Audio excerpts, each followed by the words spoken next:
Hello everyone, welcome to ordinary unique coaching classes. I hope you guys are doing great. तो आज हम start करने जा रहे हैं अपनी पार्शियल डिफरेंशियल इक्वेशन बुक की सेकंड यूनिट। फर्स्ट यूनिट हम ऑलरेडी कवर कर चुके हैं अपने चैनल पर। फर्स्ट यूनिट में आपके 3 चैप्टर्स थे, चैप्टर नंबर 1, 2 एंड 3। उनमें से हमने 2 चैप्टर्स कर लिए हैं, जिससे आपका क्वेश्चन इजीली कंप्लीट हो जाएगा एग्जाम में। और अगर हमारे पास टाइम रहता है तो हम डेफिनेटली थर्ड चैप्टर भी करेंगे। अभी के लिए हम स्टार्ट करें अपनी सेकंड यूनिट। इस सेकंड यूनिट में आपके 2 चैप्टर्स हैं, chapter number 4 and chapter number 5। तो इन दोनों में से भी अगर आप एक चैप्टर कर लेते हो तो इजीली आपका क्वेश्चन कंप्लीट हो जाएगा। बट मैं ये ट्राई करूंगी कि ये कंप्लीट यूनिट कराऊं, क्योंकि काफी सारे बच्चों को कंफ्यूजन रहती है कि वो 4 चैप्टर करे या 5 करे। तो मैं चाहती हूँ कि कोई भी बच्चा अगर 4 चैप्टर करना चाहता है तो वो भी कर सके, और 5 करना चाहता है तो वो भी कर सके। तो चैप्टर नंबर 4 है हमारा linear partial differential equations of second and higher orders. तो स्टार्ट करते हैं अपने पार्शियल डिफरेंशियल इक्वेशन का चैप्टर नंबर 4। लेक्चर स्टार्ट करने से पहले अगर आप चैनल पर नए हो तो जल्दी से सब्सक्राइब कर दो, ताकि आगे आने वाली सभी वीडियोस की नोटिफिकेशंस आपको मिल जाए और अपना सिलेबस इजीली कंप्लीट कर सको। तो स्टार्ट करते हैं chapter 4, linear partial differential equations of second and higher orders. जैसे कि आपको नाम से पता चल रहा है, इस चैप्टर में हम पढ़ने वाले हैं लीनियर पार्शियल डिफरेंशियल इक्वेशंस। तो फर्स्ट ऑफ ऑल आपको ये पता होना चाहिए कि what are linear partial differential equations. तो जैसे कि आप सभी को पता है, चैप्टर 1 में मैंने आपको बताया था पार्शियल डिफरेंशियल इक्वेशंस क्या होती है। उसी से रिलेटेड यहाँ पे डेफिनेशन आपको गिवन है कि कोई भी आपके पास अगर पार्शियल डिफरेंशियल इक्वेशन है जिसमें डिपेंडेंट वेरिएबल और उसके पार्शियल डेरिवेटिव सिर्फ फर्स्ट डिग्री में आए और आपस में मल्टीप्लाई ना हो, लाइक जैसे आप देख सकते हो इस टाइप की इक्वेशन जो आपको दिख रही है, इक्वेशन नंबर 1। यहाँ पे जो इक्वेशन नंबर 1 है ये है linear partial differential equation, but इसका ऑर्डर है n, क्योंकि आप यहाँ पे देख सकते हो कि जितने भी यहाँ पे पार्शियल डेरिवेटिव है उन वो nth ऑर्डर के हैं। तो इसलिए हम इसको बोलेंगे linear partial differential equation of order n। और यहाँ पे जो आप कोफिशिएंट्स देख सकते हो, यहाँ पे a0, a1, a2 up to यहाँ पे m0, m1 जो भी आ रहे हैं सभी कोफिशिएंट्स के आपके कांस्टेंट है। तो इस टाइप की इक्वेशन को आप कहते हो लीनियर पार्शियल डिफरेंशियल इक्वेशन। तो स्टेटमेंट एक बार देख लेते हैं इसकी definition. A partial differential equation in which the dependent variable, आपको पता है पार्शियल डिफरेंशियल इक्वेशन में डिपेंडेंट वेरिएबल भी होता है और इंडिपेंडेंट वेरिएबल भी होता है। डिपेंडेंट वेरिएबल का डेरिवेटिव होता है with respect to independent variable. जैसे अगर आप देख सकते हो यहाँ पे z आपका डिपेंडेंट वेरिएबल है, इसका पार्शियल डेरिवेटिव हो रहा है with respect to x, with respect to y। ठीक है, तो x और y हो गए आपके इंडिपेंडेंट वेरिएबल। तो ये चीज आपने फर्स्ट चैप्टर में अच्छे से सीख चुकी है कि कोई भी पार्शियल डिफरेंशियल इक्वेशन है जिसमें डिपेंडेंट वेरिएबल और उसके पार्शियल डेरिवेटिव्स सिर्फ फर्स्ट डिग्री में आए, ठीक है, और आपस में मल्टीप्लाई ना हो, इनके कोफिशिएंट्स कांस्टेंट होने चाहिए, देयर कोफिशिएंट्स बीइंग कांस्टेंट्स, और functions of x and y, या x और y के फंक्शंस भी हो सकते हैं, दोनों में से कुछ भी हो सकता है। या तो ये कांस्टेंट्स होंगे a0, a1, a2, b0, ये जो bn-1 है, m0, m1 है, n0 है, या तो ये सारे कांस्टेंट्स होंगे या फिर x और y के फंक्शन होंगे। और इसी टाइप की इक्वेशन जो आपकी मिलके बनती है उसे हम कहते हैं लीनियर पार्शियल डिफरेंशियल इक्वेशन। आप देख सकते हो जो इक्वेशन नंबर 1 आपको दिख रही है इसे हम कहेंगे लीनियर पार्शियल डिफरेंशियल इक्वेशन। यहाँ पे सेम वही चीज है, यहाँ पे a0, a1 ये सारे क्या है, कॉन्स्टेंट्स हैं। डिपेंडेंट वेरिएबल का पार्शियल डेरिवेटिव है with respect to independent variable, तो ये बन गई आपकी लीनियर पार्शियल डिफरेंशियल इक्वेशन। अब यहाँ पे आप देख सकते हो ये सभी आपको लिख के यहाँ पे गिवन है कि a0, a1 ये जितने भी हमारे ये सभी कांस्टेंट्स होंगे या फिर फंक्शंस होंगे x और y के। a0, a1 up to n0 are all constants, then we say that linear partial differential equation of order n with constant coefficients। तो ये जो इक्वेशन 1 है, अगर इसमें जितने भी कांस्टेंट्स यूज हो रहे हैं लाइक a0, a1, n0, ये सभी अगर कांस्टेंट्स हैं तो हम कह सकते हैं इस इक्वेशन को linear partial differential equation of order n with constant coefficients, क्योंकि यहाँ पे आपके कोफिशिएंट कांस्टेंट्स हैं, ऑर्डर आपने बता दिया यहाँ पे n है ऑर्डर। तो ये होता है आपका linear partial differential equations of second and higher order. अब नेक्स्ट जो आपके पास आती है टर्म वो है linear homogeneous partial differential equation of order n। अब यहाँ पे आप देख सकते हो लीनियर पार्शियल डिफरेंशियल इक्वेशन के 2 पार्ट्स हैं, linear homogeneous partial differential equation, linear non homogeneous partial differential equation. तो जैसे कि आपको नेम से ही पता चल रहा है, होमोजेनियस और नॉन होमोजेनियस। होमोजेनियस में आपकी वो पार्शियल डिफरेंशियल इक्वेशंस आएंगी लीनियर, जिसमें जितने भी डेरिवेटिव्स हैं जो कि आपके डिफरेंशियल इक्वेशन में आते हैं वो सेम ऑर्डर के होंगे, तो उसे हम कहेंगे होमोजेनियस पार्शियल डिफरेंशियल इक्वेशन। जैसे कि आप यहाँ पे डेफिनेशन देख सकते हैं, if all the derivatives appearing in the differential equation 1 are of the same order, जैसे हमने पढ़ी थी यहाँ पे डिफरेंशियल इक्वेशन 1, अगर इसके सभी डेरिवेटिव सेम ऑर्डर के हैं, मतलब स्टार्टिंग से एंडिंग तक के सभी डेरिवेटिव्स अगर nth ऑर्डर के हैं, तो उसे हम कहेंगे linear homogeneous partial differential equation. जैसे आप यहाँ पे देख सकते हैं a0 curl curl n z by curl x raise to power n, means यहाँ पे डिपेंडेंट वेरिएबल का डेरिवेटिव हो रहा है with respect to independent variable, nth time derivative हो रहा है यहाँ पे, है ना n, और यहाँ पे भी आप देख सकते हो nth टाइम डेरिवेटिव हो रहा है, सेम सेम, तो ये सारा यहाँ पे क्या है, सेम है, ठीक है। तो इसे हम कहेंगे linear homogeneous partial differential equation. वही अगर हम इसका अपोजिट करें, मीन्स अगर सभी डेरिवेटिव्स आपके सेम ऑर्डर के नहीं है, जैसे आपका यहाँ पे था, अगर आपको इक्वेशन दिख रही हो तो इस इक्वेशन नंबर 1 में आप देख सकते हो यहाँ पे पार्शियल डेरिवेटिव है डिपेंडेंट का विद रिस्पेक्ट टू इंडिपेंडेंट, लेकिन n-1th टाइम है, यहाँ पे nth टाइम था, ठीक है, तो चेंज हो रहा है। इस टाइप की इक्वेशन को हम कहेंगे non homogeneous partial differential equation. तो आई होप आपको लीनियर पार्शियल डिफरेंशियल इक्वेशंस और उसके टाइप्स अच्छे से क्लियर हो गए होंगे। अगर आपको कोई भी डाउट आता है, सिर्फ इस लेक्चर में नहीं, इस चैनल पर जितने भी लेक्चर्स अपलोड है, अगर उनमें आपको कोई भी डाउट है तो आप कमेंट सेक्शन में कमेंट कर सकते हो, बिल्कुल भी हेजिटेट करने की जरूरत नहीं है, ठीक है। अगर वो डाउट आपका ज्यादा बड़ा है तो आपको वीडियो की हेल्प से उसका सॉल्यूशन मिलेगा, और अगर कोई छोटा मोटा डाउट है तो आपको कमेंट सेक्शन में उसका सॉल्यूशन मिल जाएगा, तो कमेंट करो, ठीक है, अगर कोई भी डाउट है तो। अब हम करते हैं आगे। नाउ नेक्स्ट आपको कुछ नोटेशंस गिवन है जो कि इस पूरे चैप्टर में, चैप्टर नंबर 4 और चैप्टर नंबर 5 में बहुत ज्यादा यूज होने वाली है। तो ये सभी नोटेशंस आपको पता होनी चाहिए कि कौन सी नोटेशन किसके लिए है। तो जो मोस्ट इंपॉर्टेंट नोटेशंस हैं वो है डी और डी डैश, ये दोनों चीजें आपको ध्यान रखनी है। डी का मतलब है कि partial derivative with respect to x. अब वो ऑब्वियसली आपको पता ही है कि वो डिपेंडेंट वेरिएबल का ही होता है, ठीक है। We shall denote the operators curl by curl x and curl by curl y by d and d dash, ठीक है। डी होता है कर्ल बाय कर्ल एक्स के लिए, डी डैश होता है कर्ल बाय कर्ल वाई के लिए। अब d raise to power n अगर कहीं पे भी लिखा है, दैट मीन्स पार्शियल डेरिवेटिव तो हो रहा है with respect to x, but nth time हो रहा है, n टाइम्स पार्शियल डेरिवेटिव हो रहा है, ठीक है। इसी तरीके से d dash n means partial derivative हो रहा है with respect to y, but n times partial derivative हो रहा है। तो ये चीज आपको ध्यान जरूर रखनी है। अब जैसे हमने पीछे इक्वेशन नंबर 1 पढ़ी थी, लीनियर पार्शियल डिफरेंशियल इक्वेशन, उस इक्वेशन को आप और किस फॉर्म में लिख सकते हो, उसमें था आपका a not curl n z by curl x n, इस टाइप से। दैट मीन्स वहां पे पार्शियल डेरिवेटिव हो रहा है with respect to x, but nth time हो रहा है, तो यहाँ पे हम D raise to power n कर देंगे, मीन्स डिपेंडेंट वेरिएबल का पार्शियल डेरिवेटिव हो रहा है with respect to x, but nth time हो रहा है। उसी टाइप से सारी नोटेशंस चेंज की गई है। यहाँ पे n-1th टाइम पार्शियल डेरिवेटिव था एक्स के रिस्पेक्ट में, तो D raise to power n-1, और 1 टाइम था वाई के रिस्पेक्ट में, तो यहाँ पे डी डैश आ गया, ठीक है, ये y के लिए होता है। इसी तरीके से n-2 x के रिस्पेक्ट में था, n-2 टाइम्स पार्शियल डेरिवेटिव, तो d raise to power n-2, और y के रिस्पेक्ट में था ओनली 2 टाइम्स, तो यहाँ पे आ गया d dash raise to power 2, ठीक है। तो आई होप आपको ये नोटेशन समझ में आई होंगे, और ये नोटेशन बहुत ज्यादा इंपॉर्टेंट है, तो इन्हें आपको याद करना है अच्छे से। तो हम इस तरीके से अपनी इक्वेशन नंबर 1 को सिंबलिक फॉर्म में लिख सकते हैं।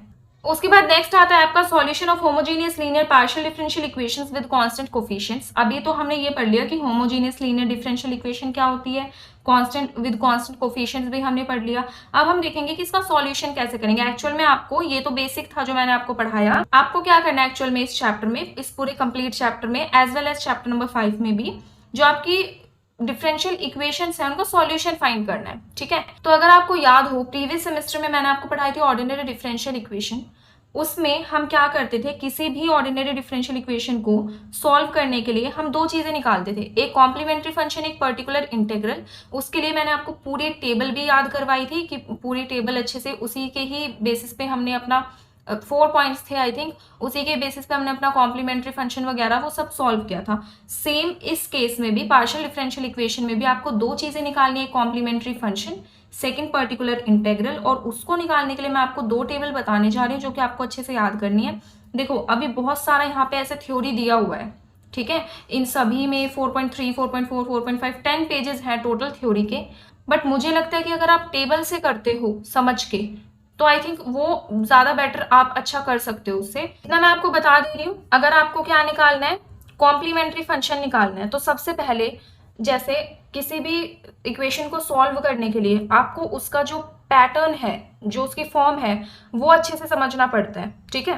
तो इस चैप्टर में जो आपको इक्वेशंस मिलेंगी वो मिलेंगी इस टाइप की। इस फॉर्म को आप बिल्कुल अच्छे से याद कर लो, क्योंकि काफी टाइम्स जो है, अभी हम जो टेबल पढ़ेंगे और भी जो चीजें पढ़ेंगे, काफी टाइम ये फॉर्म यूज होने वाली है, ठीक है। आपको सिर्फ ये लिखा हुआ मिलेगा, ये लिखा हुआ मिलेगा, तो आपको पता होना चाहिए कि जिन इक्वेशंस का हम सॉल्यूशन फाइंड कर रहे हैं उसकी राइट हैंड साइड है f of x y, left hand side है F of D D dash z, इस टाइप से आपको पता होना चाहिए। तो पहली चीज आती है कॉम्प्लीमेंट्री फंक्शन की, कि भाई कॉम्प्लीमेंट्री फंक्शन हम कैसे निकालेंगे।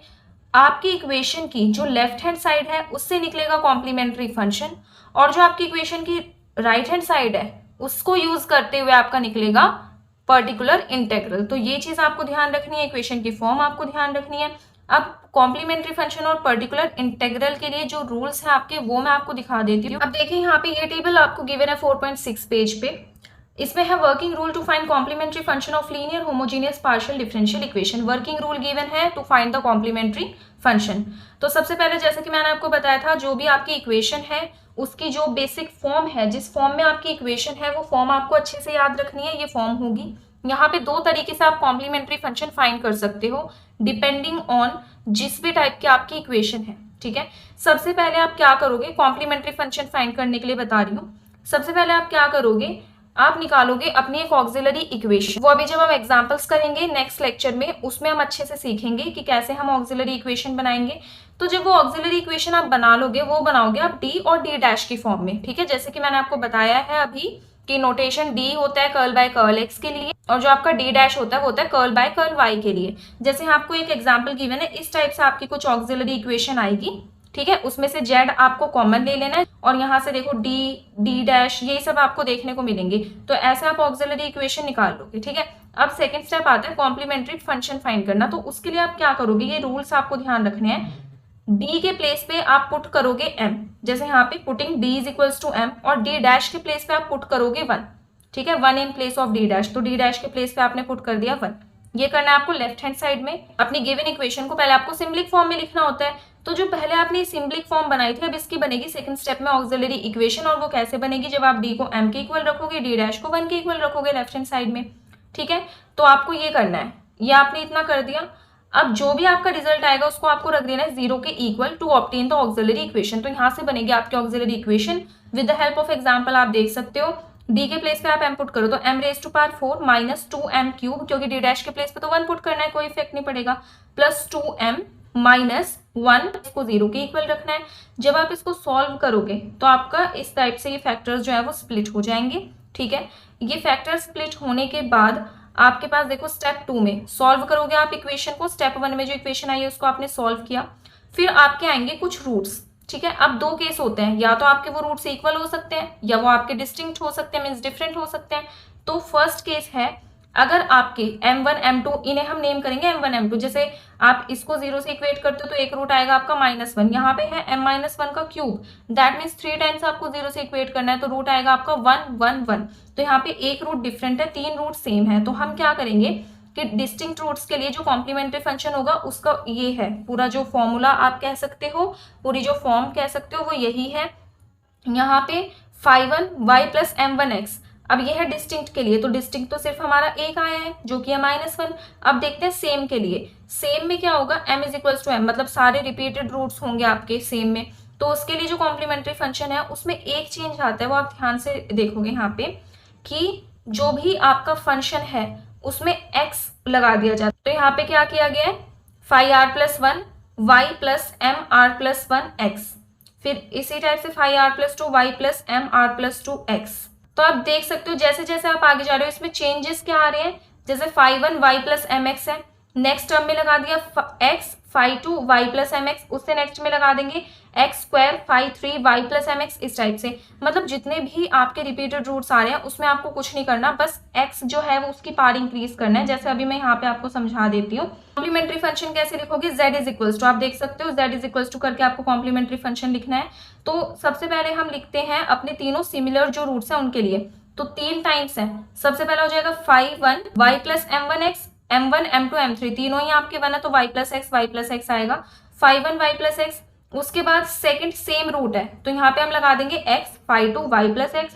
तीसरा भी सेम रूट है तो ये x की पावर अभी यहाँ पे 1 था, अब हो जाएगा x square phi3 y plus x। अब आता है डिस्टिंक्ट रूट, इसमें है -1 तो ये हो जाएगा phi4 y माइनस x।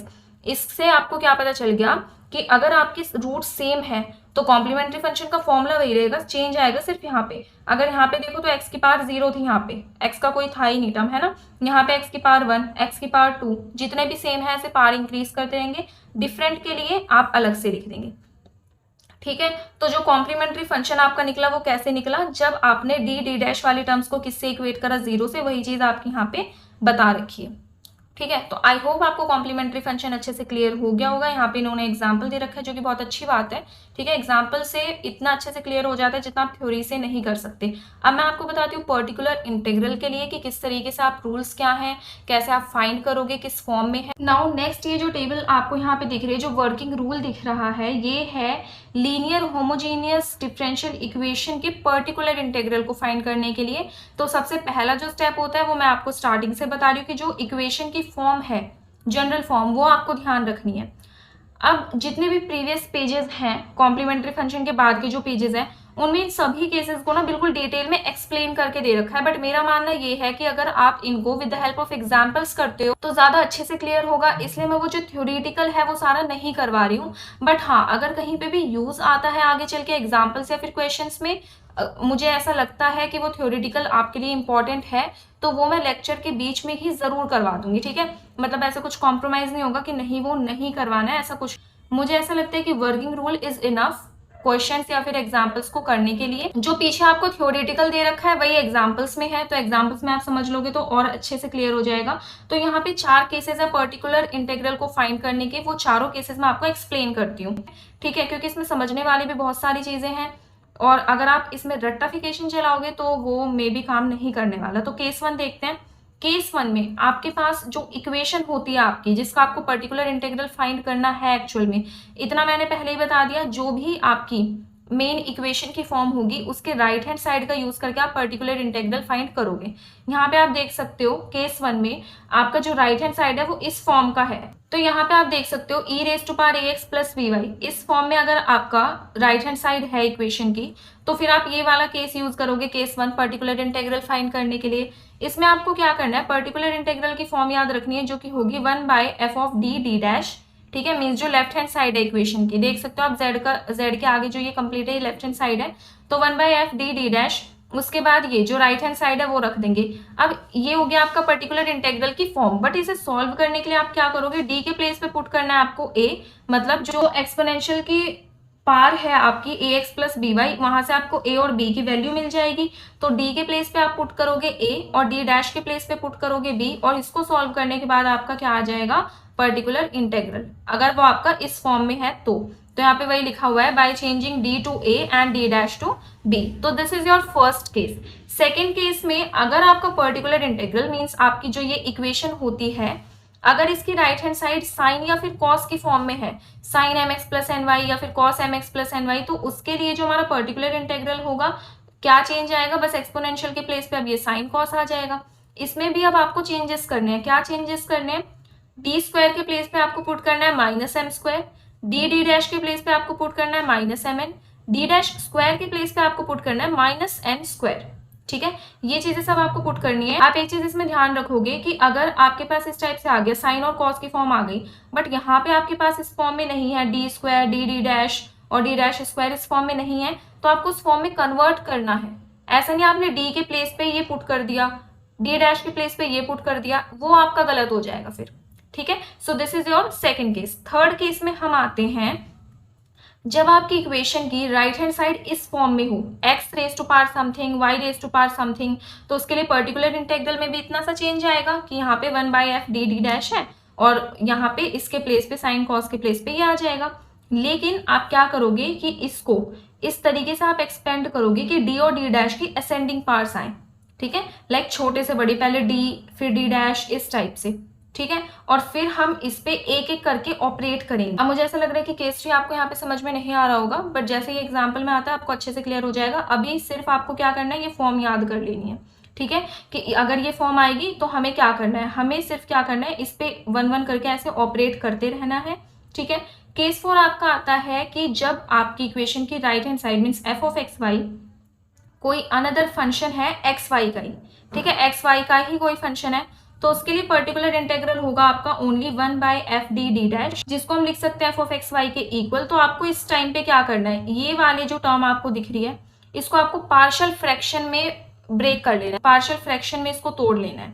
ठीक है, और फिर हर एक पार्शियल फ्रैक्शन को आपको इस पे एक्स वाई का जो भी आपका फंक्शन होगा उस पे ऑपरेट कराना है और ये चीज़ आपको ध्यान रखनी है, मोस्ट इंपॉर्टेंट, ये जो आपकी कंडीशन यहाँ पे गिवन है कि 1/d minus m D dash f of x y is equals to integration f of x c minus m x d x, जहाँ पे y plus m x is equals to c है आपका। ये अभी के लिए सिर्फ आप याद रख लो, इसका जैसे ही आपको एग्जाम्पल आते हैं ये सब चीज़ें जो यहाँ पे लिखी हुई है ना आपको क्लियर हो जाएगा बिल्कुल अच्छे से। और ये जो चीज़ मैंने यहाँ पे लिख रखी है सी माइनस एम एक्स, इसका भी आपको पता चल जाएगा कि ये क्यों लिखी है, बट एग्जाम्पल्स आने तक का वेट करना होगा। तब तक के लिए आप क्या करोगे, जितना भी बेसिक मैंने आपको कराया है कॉम्प्लीमेंट्री फंक्शन का, पर्टिकुलर इंटीग्रल का, linear homogeneous partial differential equation क्या होती है, नॉन होमोजीनियस क्या होती है, डेफिनेशन भी क्या होता है, कंपल्सरी क्वेश्चन जो 2 मार्क्स वाले होते हैं उसमें आ जाती है। तो आपको क्या करना है, इन सभी को अच्छे से याद कर लेना है, ठीक है, क्योंकि जैसे ही आप ये सब चीज़ें याद कर लोगे एग्जाम्पल में फिर आपको बहुत ज़्यादा आसानी होने वाली है। तो आज के लेक्चर में हम इतना ही करते हैं। नेक्स्ट लेक्चर में हम करेंगे एक्सरसाइज 4.1 के सभी एग्जाम्पल्स जो कि इन्हीं सभी चीज़ों पर बेस्ड है जो कि मैंने आपको आज पढ़ाया है। तो जब तक नेक्स्ट लेक्चर आता है तब तक के लिए आप इन सब चीज़ों को अच्छे से याद कर लोगे। अगर आपको आज का लेक्चर पसंद आया तो चैनल को सब्सक्राइब जरूर कर देना, लेक्चर को लाइक कर देना, और जिन भी आपके फ्रेंड्स को नीड है इन टाइप के लेक्चर्स की उनके पास शेयर जरूर करना, ठीक है। तो मिलते हैं नेक्स्ट लेक्चर में, टिल देन स्टे ट्यून, और दोबारा कह रही हूँ इन सब चीज़ों को याद जरूर कर लेना।